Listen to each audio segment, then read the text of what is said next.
Hey there, Glenn. Welcome back to a player vlog for the campaign that I'm currently playing in. Um, on the the one that I've been playing for well, it's the same group I've been playing with for about 2 or 3 years at this point, maybe longer than that actually. And it's our new campaign. This is the tale of my bard Clef, bard cleric technically now.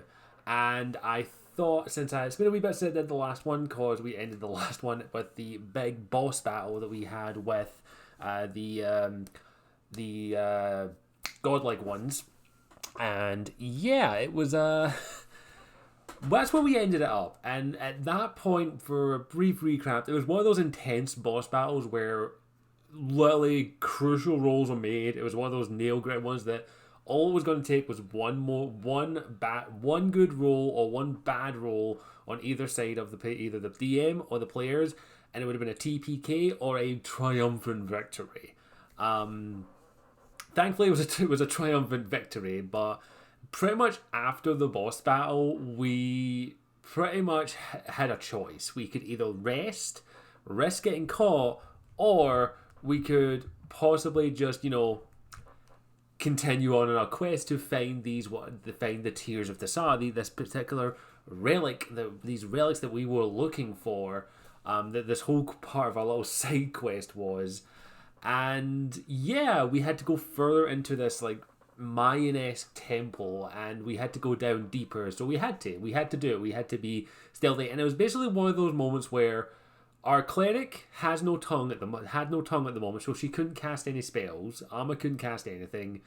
Our ranger druid was probably pretty banged up. Our paladin was pretty much still could hit like a truck, but was pretty much on wobbly legs. Our rogue, of course, Alistair, was just barely touched because that's rogues. But yeah, we and Clef out of spell slots on death's door. I think I had like maybe less than 10 hit points, and we basically had to go down deep into the tunnel, and we played it so cautiously. It was literally like one of those moments in the game where you have to creep around every corner. You check every door for traps. You check every door for everything. You check everything. You're like, I'm not touching anything that looks like it's going to kill us. Which turned out to be a lot of stuff down there, because when we got down to the bottom part of the basement, this temple, we had a wee look around through the area, and one of the rooms happened to have multiple lovely, joyous creatures that probably, if we even angered one of them, were going to kill us all like that. Thankfully, our two rolled double nat 20s on a stealth check to check out the room, and she just went in, out, and saw everything but one thing that was in a very kind of like a ice stasis pod kind of thing. Best way to describe it. I could be misremembering, but it was kind of like little ice chambers. And there was one big one that we just went nope, out, left it, locked the door. But yeah, we basically explored the area. We did also find a laboratory that was most likely part of either the Heart Eaters or the I forget their names, the Dreadful One, or one of the various godlikes little laboratories that had massive flesh pods, which we weren't touching with a 10-foot barge pole. But we basically found various things, and then we found out that they were possibly going to try and be summoning demons, which coincidentally, Clef, we needed some demon summoning stuff, so we managed to get hold of black candles and various other components that would be used to make a summoning circle for a demon, so we took that, because we need to summon a demon, the Nephers, which we'll get to in a minute. But yeah, it was one of the more interesting ones where literally we were scared to activate anything, because we came across basically a statue of 4 parts that, in all honesty, game mechanic wise, we all knew had to get pushed together, but we didn't know if there was a sequence. We didn't know how to do it, so we were just like, we don't want to touch this because we're probably going to die. And Clef is also blind at this point. He still has no eyes. So yeah, it was one of those things where we eventually just had to bite the bullet, and we pushed the statue together, and thankfully that opened the secret passage which led us to the location of the Tears of the Sa, which each one of us got one. Clef took one to heal the innkeeper who has been aged rapidly. His friend, who he basically blames himself for that. Alma did probably one of the most infuriating things as a player, but also one of the most marvelous things as a role player that I absolutely loved. And she used her Tear of the Saw to restore Clef's sight, which he tried to resist. I rolled really shitty, but he did it, and he was a bit conflicted. And it was one of those moments where he was like, I understand why you did it, because they'd had a bit of a conflict with each other. Their relationship had become a bit, shall we say, tense. But he knew what she meant by it. But he was a bit conflicted because he felt as though he was breaking a bit of a promise that he kept, which he was going to accept his punishment of being aged and not take any of the tears. And he was going to fix his eyes with the spell magic because we knew we could do that. But it was one of those moments that I pulled a Vaxelvan and I just says, I walk away. It was a very good moment, and it was it's one of the reasons I love playing with this group is because it was a very good role play, which is one of the reasons I love D&D. Alistair probably also had the best version. He took a Tear of Tassa and a magical, powerful, holy relic that can cure any ailment. I mean, any ailment. It could cure anything you want. He takes it and cures himself of any blemishes, scars, or marks on his body to give himself perfect skin.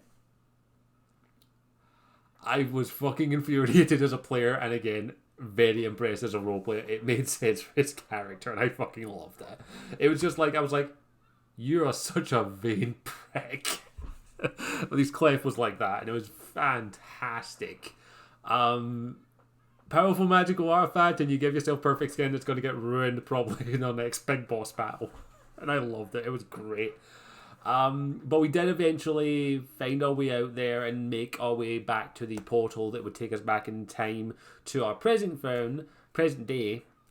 At least that's what we thought was going to happen. We did have a minor encounter with a random, basically, soldier that was weak, and we killed in like 3 seconds, but we were so paranoid that he was going to fucking slaughter us that we took everything. I was like, I cast, totally dead, I cast this, hit it, oh, it's dead. We take the shield and spear and run. It was kind of one of those moments where we panicked and just ran. We made it back through the portal, the snake portal that eventually would lead us hopefully back to our present day, and we did make it back, not before too experienced being on a ship with a guy with chains who may or may not be the guardian of time, who we may or may not have also pissed off. This group has a really bad habit of pissing off very powerful creatures. But yeah, I'm sure nothing's going to happen. Absolutely nothing. Especially where they are right now. But I'll get to that. But yeah, we thought we were going to end up back in our maiden time. Our DM decided to throw us a little curveball, and we ended up landing basically earlier than we intended, basically to the temple that we were on, which was the Temple of Tassa. When we left it, it was basically a wreck. It was abandoned, skeletons everywhere, things like that. We landed there and it was immaculate. And we got introduced by and I'm quoting the DM here, a priest or cleric of Tassa wearing a pride robe, pretty much. Rainbows and all that stuff, because the Tassa's kind of rainbow-esque kind of colour scheme. And it's in my head, and I was like, I fucking love it. Cliff wants that. I don't care how he wants it. But yeah, we basically ended up, so we were like, fuck. We have travelled, we got off too early. We got off the bus too early. And then we got a little bit of healing, and then we jumped forward in time again to the point in which the temple became overrun by the faceless lizard creatures that we have dealt with in the past. In the present, we meet them in the past. And our DM made a little bit of a mistake, unfortunately, because the wall that led, basically the hallway that led to the fountain that gave us ability to travel through time, was walled off in the present day, and was also walled off in that point. He made a little mistake and forgot about that, and we all forgot about that because we kind of this is why you don't fuck with time when it comes to Dungeons and Dragons, because you always forget. Wait, and this time this thing exists, but in this time this thing exists. You always forget this. So I'm not picking on him. I would make the same mistake. We did retcon a wee one or two things, But basically, our party were able to actually take out a couple of the creatures, and we were actually able to save some people who, as far as we are aware, were destined to die, as far as we are aware, because after we basically had a long rest and took the much needed rest, we did end up back in our present day, and we actually went and examined the area where we were, and we actually may have saved some lives in the past. So I guess the group can add with messing with the space-time continuum to our achievement list.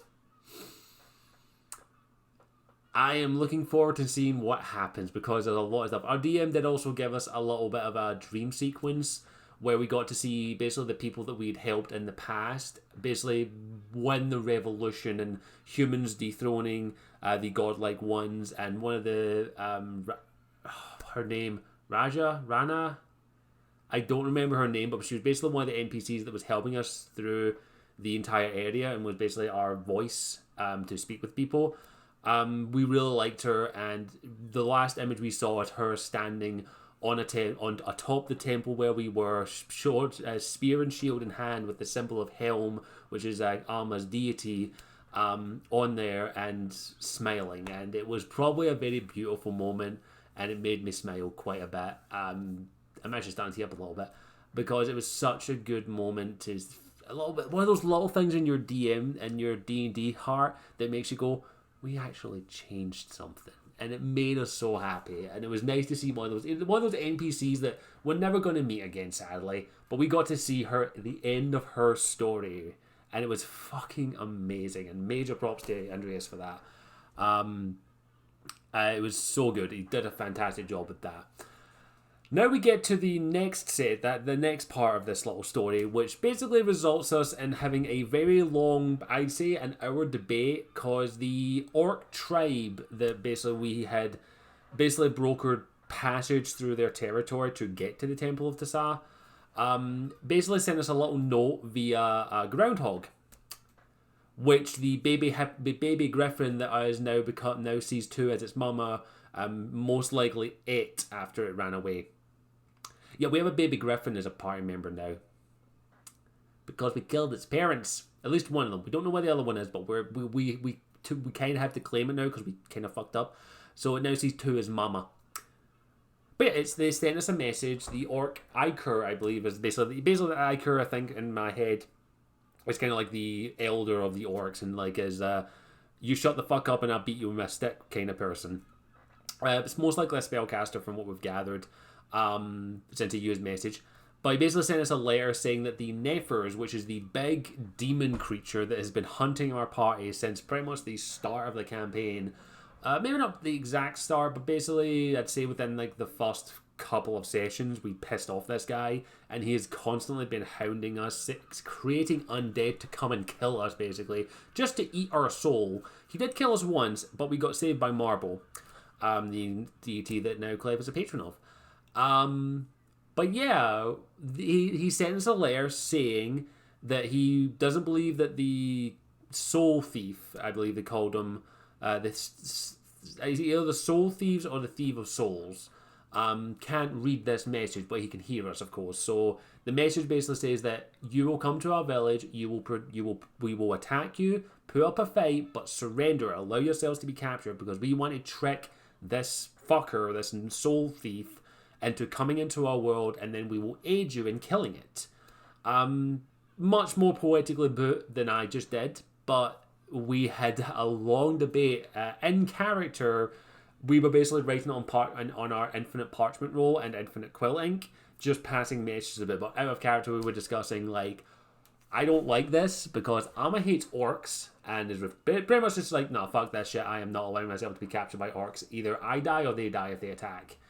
But we had to pull the card sooner than we had to, which was that we actually have access to the ability to summon the Nephers. The only thing we were missing was something that he had created or that was linked to him. Specifically, it could have been an undead creature that he created, but the longer the connection is, the better chance we have of summoning him. So we were actually on our way back to get something that was basically connected to him for over a century, and basically bring him back, and bring him into our world. So we did eventually passed that message on via some druids who were spying on us.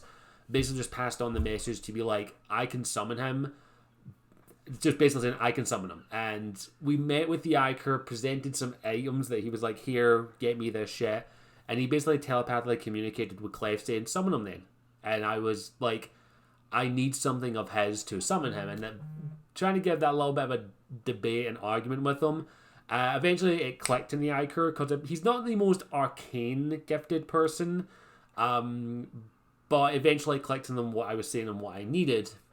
And they actually brought one of the orc champions that our characters had actually slain a couple of sessions before. Basically you know what, you killed our best champion, so we're going to hear you out, say what you want to say, and then we'll decide whether or not we kill you, kind of thing.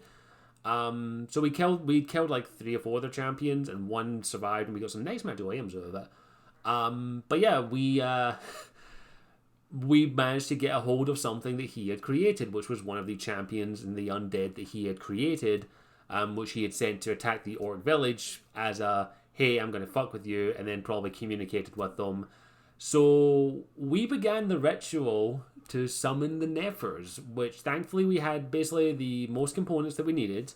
We're missing 1 or 2 things that would have made it a bit easier, which was bones of a dead man. Thankfully, Alma had a necklace of orc bones. Part of her backstory. Who, by the way, she's currently hiding in a bush because she doesn't want. She's kind of our backup plan in case the orcs actually betray us, because that's a possibility. Because we don't trust these orcs. They're orcs after all. But way Clef reads them, he's like, they're honor bound, and he's at least going to be like, you know what? I don't think they'd betray us, but I also wouldn't put it past them doing that. So we did successfully summon the Neffers demon. A lot sooner than we had planned. We were hoping to get at least 1 more level before we do it, because level 8 is where shit happens. Not really for Clef, sadly, because I'm multi-classed. So I'm level 7. So if we do survive this and I level up, I'm going to be 7 bard, 1 cleric, so I'll get really nothing beyond 4th level spells. But hey, that was my mistake for level multi-classing sooner than I should have. But yeah, the session ended with us successfully summoning the absolute arsewipe that has been summoned, which I think Clef actually called him. I think he did the whole like, you dare summon me thing, and Clef went, you're damn right, arsewipe. So yeah, that is where we ended the session, summoning the pretty much big bad of our story arc for the better part of a year or so right now. The Neffers, whose name we still don't know. So yeah, that is where we ended the session, and most likely next session we are going to roll initiative. I think I successfully summoned them by like 3. Like I think the DC was 15 and I rolled a 17, so I successfully summoned him. The only slight caveat right now, however, is that I can attempt to dominate him, basically control him, give him a command to do. At the moment it's a DC 13, but it will be changed and modified. So I have to attempt that, and that's pretty much what I'm going to be doing for the next week or so, and probably talking with some players in the group as well to decide, what am I going to command this thing to do? Because I don't think I can command it to be like, hey, stay still while we unload on you and try and kill you in 1 round before you summon an army of undead, sorry. So yeah, that's pretty much what we need to think of, because when it comes to commanding a demon, it's always a bit of a risk, because you have to choose your words carefully. Like, this is coming from me as a DM as well. If you do not word the thing very, very carefully, it can come back and bite you in the ass. And in all honesty, this battle is going to be hell, because I have no doubt that this Neffers is incredibly powerful. It'll most likely have legendary resistances. It will have access to magic. I don't know what it'll do. I wouldn't be surprised if it had some domination spells at its hand. So I'm trying to think of wording like, hey, what can I say that would make this battle easier for us? And I'm trying to think. I'm not going to say any of my ideas here, just in case the DM's watching and I give him a way to work around it. But I'm going to try not to do that. It's going to be tricky because the wording is key in this part, and I will have to have a long, hard think about it. But it's kind of cool. We are literally fighting the fucker who has been chasing us for a better part of a year in real time, and probably about that length of time in actual real time. And in all honesty, I would be very, very surprised if Clef survives this, because he is a very squishy boy. He has 35 hit points at level 7. Yeah, it's only going to take one lucky shot, one lucky critical, and Clef is down. I also probably haven't picked the best spells for Clef, in all honesty. It's one of the things that I do regret a little bit is the spell choice I've chosen for Clef, because a lot of it is very much a mix match of support but also damage spells, and I will need to, I think if we do survive, and if he does survive and he does level up, I'm going to have to overhaul his whole spell list, because I just feel as though I'm not getting the potential. I have no idea what I want to do with his spells yet. I need to have a long hard think and like sit down with the player's handbook and Xanathars, because we are allowed to use those spells, and be like, right, let's completely reorganize Clef's spell list right now. The only spell that's getting kept is going to be counter spell, and the other one is probably going to be invisibility. That's actually came in handy quite a bit. That's something I think Clef just needs to do. I need to like have a long hard think, like what spells make sense for him to have. And maybe pick a bit of a better theme. Like, do I want him to be full on damage, or do I want him to be full on support, or do I want him to be a bit of mix of both? I'm not too sure. I definitely need to pick better spells, in all honesty, because there's a few spells, including my level 3 ones. I picked Major Image, which I thought was going to be fun, and I actually do like the spell, but it just hasn't. I've barely used it.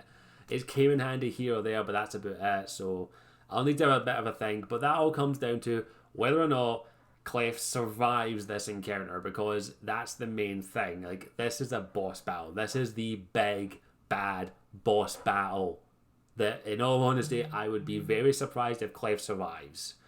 If he does, great. If he doesn't, oh well, there's no character for me to roll up, I guess.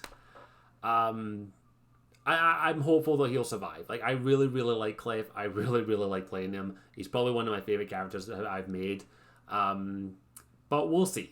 Fingers crossed he doesn't die, and hopefully next player vlog I get to tell you he survived! Barely! By the skin of his teeth! Literally! But yeah, I think that's where I'll wrap it up now. I just wanted to get this done and hopefully sit down and talk about it a little bit more detailed.